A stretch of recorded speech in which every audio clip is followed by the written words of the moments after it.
MIDC police ठाण्याच्या हद्दीत एक धक्कादायक खून प्रकरणाचा उलगडा झाला आहे. पतीचा खून करून त्याला अपघाताचे स्वरूप देण्याचा कथित प्रयत्न करण्यात आल्याचे पोलिसांच्या तपासात समोर आले आहे.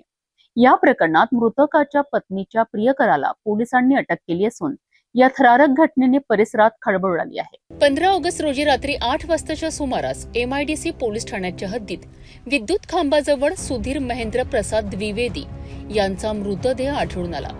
सुरुवातीला हा अपघात असल्याचा संशय व्यक्त करण्यात आला होता, मात्र पोलिसांनी तपासाची चक्रे वेगाने फिरवत या घटनेमागील धक्कादायक सत्य उघड केलेत.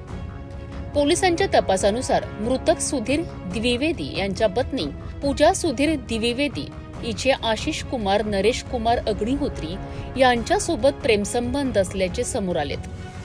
या संबंधातून दोघांनी संगनमत करून सुधीर यांचा खून केल्याचा आरोप आहे.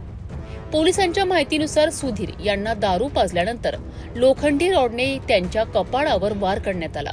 त्यानंतर ओढणीच्या साहाय्याने नाक आणि तोंड दाबून त्यांचा जीव घेतल्याचा आरोप आहे.